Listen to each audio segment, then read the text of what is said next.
多謝大家參與由香港青年協會同埋香港大學電機電子工程系合辦，並且得到創新科技署、安富利科技香港有限公司同埋 eMuse 實驗室贊助嘅創意編程設計大賽2024-25頒獎典禮。而今年嘅主題咧就係關注學生全人健康。隊伍嘅作品都同聯合國可持續發展入邊嘅良好健康與福祉同埋優質教育息息相關。我哋希望透過嘅比賽唔單止可以增進大家對於編程同埋設計認識啦，亦都可以將呢個應用知識喺日常生活當中促進你哋個人多方面嘅發展。我諗編程對而家呢個社會嚟講都非常之重要。有啲人話 AI 可唔可以代替？我覺得完全唔可以代替，因為佢代替唔到在座每一位年青人裏邊嘅創意同埋你哋嘅思維。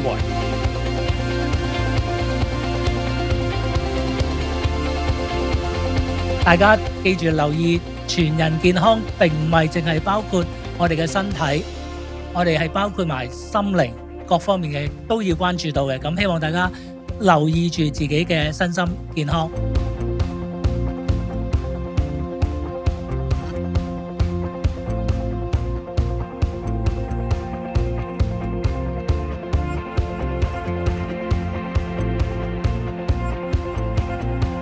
我哋呢個就係 AI 護眼小桌椅同埋百寶小火車，就主要針對數碼同生理嘅健康嚟作出設計，咁係俾小學生有個良好嘅環境嚟生長，同埋有個更健康嘅地方。咁我哋成組人就分咗兩 part 啦，第一 part 就做 AI 護眼小桌椅啦，第二 part 就做百寶小火車。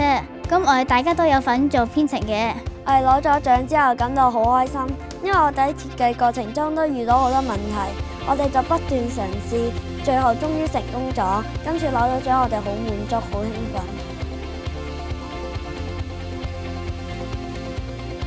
咁我哋呢個 project 就針對咗青少年嘅生理健康、情緒健康同埋數碼健康嘅。咁我覺得我哋作品最有趣嘅地方就係以一個遊戲通關嘅形式進行。而我覺得最有趣嘅兩個遊戲就第一個就係人車同行，第二個遊戲就係一個情緒照相館。喺長達2個星期嘅製作過程中，我哋亦都促進咗我哋嘅友誼啦。咁我哋都相處得更加和諧。呢次比賽嘅過程入面呢，我哋運輸途中出咗少少問題，咁就撞到 iCar 嘅一個轆啦。咁所以我哋用咗好耐時間去修理，咁呢樣嘢就係最難。